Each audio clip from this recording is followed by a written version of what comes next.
विद्यार्थियों नमस्कार। आज के वीडियो में अपने देखेंगे कि जो है अंशों के निर्गमन की प्रोसीजर क्या है, अंशों का निर्गमन कंपनी किन किन स्टेप से करती है, वो स्टेप अपने समझने का प्रयास करेंगे। तो अंशों के निर्गमन की प्रक्रिया के मुख्यतः 4 चरण है। सबसे पहले है इश्यू ऑफ प्रोस्पेक्टस, क्रय विवरण का निर्गमन। उसके बाद है receipt of application for shares, यानी अंशों के लिए आवेदन पत्र प्राप्त करना। उसके बाद है अलॉटमेंट ऑफ शेयर्स, अंशों का आवंटन करना। उसके बाद है कॉल मनी को प्राप्त करना, यानी जो पैसा बकाया रह गया अंशों पर उनको प्राप्त करना, उनको मांगना और प्राप्त करना। सबसे पहले कहते हैं क्रय विवरण कैसे निर्गमन करते हैं। जब कंपनी का इनकॉर्पोरेशन हो जाता है उसके बाद कंपनी को अंशों को क्रय करने के लिए जनता को आमंत्रण करना होता है, आमंत्रण देना होता है। कंपनी आमंत्रण देती है जनता को कि हमारे अंश खरीदो। इसके लिए वह प्रोस्पेक्टस का इशू करती है, और प्रोस्पेक्टस यानी क्रय विवरण कंपनी अधिनियम के सारे प्रावधान और भारतीय प्रतिभूति एवं विनिमय बोर्ड द्वारा जारी दिशा निर्देशों का पालन किया जाता है। उसमें जो है कंपनी बताती है सारी क्या हम परियोजना जो ला रहे हैं उसकी क्या कितनी उसमें पूंजी चाहिए, क्या उसमें संभावनाएं हैं, क्या भविष्य में लाभ मिलेगा। मतलब जो पैसा नहीं लगाना चाहता है कंपनी में उसको ये स्पष्ट किया जाता है कि किस परियोजना में पैसा लगेगा, कितनी उसकी लाभदायकता की संभावनाएं हैं, कितना धन इकट्ठा किया जाएगा। ये सारी चीज़ें जो मुख्य मुख्य उसमें कोई भी उसमें जो रिस्क है वो सारी चीज़ें उसमें प्रोस्पेक्टस में बताई जाती हैं, निर्गमन की शर्तें भी बताई जाती हैं, ताकि जो उसमें जो कंपनी का जो भावी निवेशक है उसके कंपनी के बारे में जरूरी जानकारी जो मिले जिसमें वो पूंजी लगा रहा है। प्रोस्पेक्टस में ये सब जानकारी उसको दी जाती है। तो उस प्रोस्पेक्टस के जवाब में लोग क्या करते हैं, जो इंटरेस्टेड होते हैं, जो उसमें पैसा लगाना चाहते हैं कंपनी में, जो कंपनी के अंश खरीदना चाहते हैं कहीं, तो वो क्या करते हैं अपनी एप्लीकेशन देते हैं। एप्लीकेशन के साथ जो है एप्लीकेशन मनी देनी होती है। कंपनी निर्धारित करती है अपने क्रय विवरण में कि एप्लीकेशन के साथ इतना पैसा देना है, तो जिस व्यक्ति ने जितने शेयर खरीदने हैं उतने वो एप्लीकेशन मनी वो कंपनी के बैंक अकाउंट में इसके एप्लीकेशन के साथ, जो शेयरों की एप्लीकेशन के साथ जमा करवा देता है।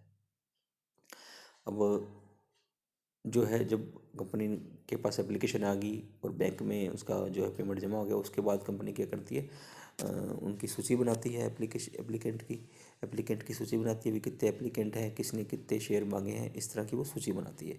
उसे अलॉटमेंट सूचियाँ वो कहते हैं, अपने कहते हैं। उसके बाद जो है अंशों का आवंटन कर दिया जाता है।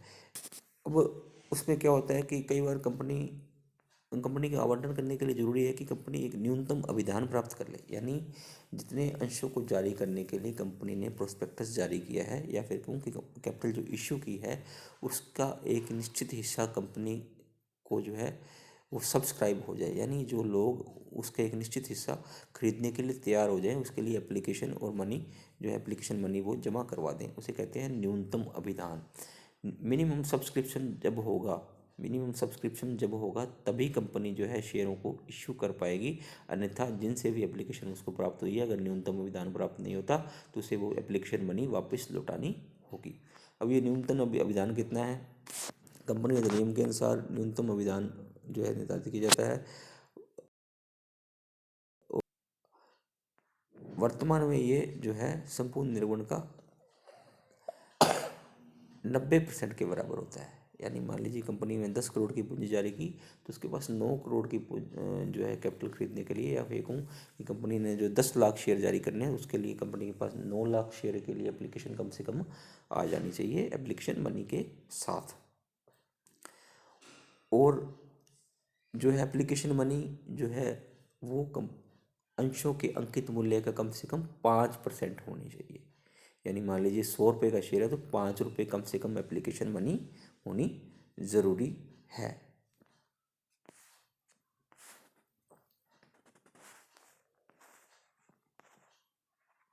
अब ये 5% की जो सीमा है ये अधिनियम में निर्धारित है, लेकिन सेबी जो है इस संबंध में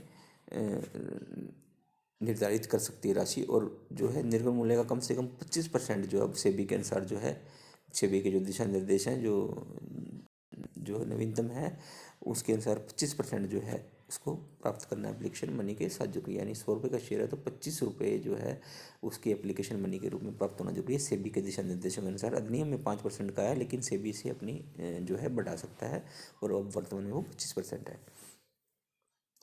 न्यूनतम जो अभिदान मैंने बताया अभी 90% कम से कम प्राप्त करना जरूरी है, वो 30 दिनों के अंदर प्राप्त हो जाना चाहिए। यानी जो है सेबी के दिशा निर्देशों के अनुसार वो जो है 30 दिनों के अंदर, यानी प्रयोजन जारी करने के 30 दिनों के अंदर, अधिकतम 30 दिनों के अंदर न्यूनतम अभिदान प्राप्त हो जाना चाहिए। अगर वो प्राप्त नहीं होता तो कंपनी जो है शेयर्स को इशू नहीं कर सकती, और 15 दिनों के अंदर उसको जो राशि प्राप्त जिन लोगों से प्राप्त हुई है वो राशि वापस लौटानी होगी। अगर 15 दिन के अंदर वो राशि जो प्राप्त हुई कंपनी नहीं लौटाती तो उसे 15% की दर से ब्याज भी चुकाना होगा। कंपनी क्या करती है, अंशों के निर्गमन से पूर्व एक या अधिक स्टॉक एक्सचेंज में एप्लीकेशन देती है, जिससे कि उसके जो अंश जो है स्टॉक एक्सचेंज में सूचीबद्ध हो चुके। और उसके बाद अगर स्टॉक एक्सचेंज से आज्ञा नहीं मिलती, मान लीजिए स्टॉक एक्सचेंज उसकी अनुमति नहीं देता, तो वो जो है आवंटन व्यर्थ माना जाता है। यानी स्टॉक एक्सचेंज में अनुमति आपको दी नहीं और आपने आवंटन कर दिया, तो आवंटन क्या होगा, वो व्यर्थ माना जाएगा, और पैसा जो है वो लौटाना होगा। जो जिन निवेशकों ने जिन्हें एप्लीकेशन प्रार्थना पत्र दिए हैं, जिन्होंने अंश खरीदने के लिए, उनको पैसा जो है लौटाना होगा 8 दिन के अंदर।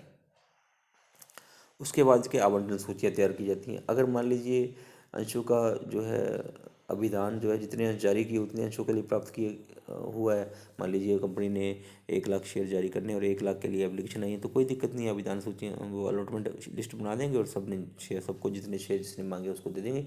लेकिन मान लीजिए अधि अभिदान हुआ है, मान लीजिए आपने शेयर जारी करने थे 1 लाख, आपको एप्लीकेशन आ गई 1.5 लाख शेयर के लिए, तो उस स्थिति में जो है आवंटन के लिए प्रक्रिया बनानी पड़ती है। उसके लिए जो अपने नियमानुसार अंशधारियों की श्रेणियाँ बनाई जाती हैं, उन श्रेणियों के अनुसार उनको आवंटन किया जाता है, और जिनको आवंटन नहीं किया जाता उनके पैसे लौटा दिए जाते हैं, एप्लीकेशन मनी उनकी लौटा दी जाती है।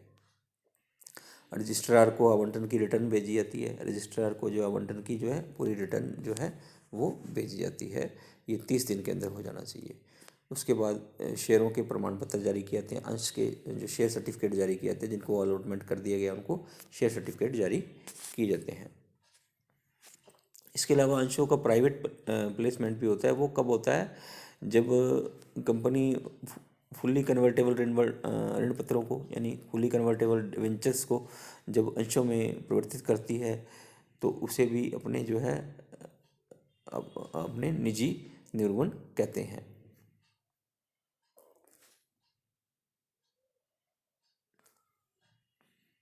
इसके लिए कंपनी को विशेष प्रस्ताव जो है प्राप्त करना होता है, और स्टॉक एक्सचेंज और कंपनी रजिस्ट्रार के पास उसको फाइल भी करना पड़ता है। जब कोई असूचित कंपनी या नई कंपनी जिस जो कि असूचित है, नई कंपनी है, और कहीं भी स्टॉक एक्सचेंज में अपने आप को सूचीन करवाने से पहले जनसाधारण को अपने अंशों को प्रस्तावित करती है, तो ऐसे प्रथम प्रस्ताव को जो पहली बार वो कर रही है उसे आईपीओ कहते हैं। ठीक है, इनिशियल पब्लिक ऑफर, यानी वो असूचित कंपनी है और सूचीन से पहले जनता को अपने अंश जारी कर रही है, मतलब जारी करने के लिए जो निर्गमन कर रही है, उसे कहते हैं आईपीओ, इनिशियल पब्लिक ऑफर। ठीक है, और जो अंश पहले से जारी कर चुकी है जो कंपनी सूचित है उसे कहते हैं FPO, further public offer. Book building, book building ऐसी प्रक्रिया है जिसमें कंपनी अपने अंशों की बोली लगवाती है, और बोली में मतलब बोली के द्वारा अंशों का जो है विक्रय मूल्य निर्धारित होता है, पहले निर्धारित नहीं होता। तो इस स्थिति में क्या होता है कि कंपनी न्यूनतम और अधिकतम जो है राशि बता देती है कि इतने जो उसने राशि की जो है कैपिटल जारी करनी है, जो अंशों की संख्या इसमें निर्धारित नहीं की जाती। और जब बोली लगती है तो उस जो बुक बिल्डिंग के द्वारा जो अंशों की संख्या निर्धारित हो जाती है, यानी अंशों का मूल्य निर्धारित हो जाता है, और जो कैपिटल की राशि है उसको मूल्य को उसमें अंशों प्रत्येक अंश के मूल्य से भाग दे करके उसके बाद जो है अंशों की संख्या ज्ञात कर ली जाती है। तो इस वीडियो में आपने देखा कि कंपनी कैसे जो है प्रोसीजर पूरा करती है शेयर्स को इश्यूज करने के लिए, और आशा है आपको ये कंसेप्ट समझ में आई होगी। आप इसको 1-2 बार वीडियो को देखें और संबंधित साहित्य का अध्ययन करें, ताकि आपको जो है जो प्रोसीजर जो कंपनी अपनाती है शेयर को इश्यू करने के लिए, वो आपको पूरी तरह से क्लियर हो सके। तो अगली वीडियो में अपने फिर किसी नए टॉपिक के साथ फिर मिलेंगे, तब तक के लिए धन्यवाद।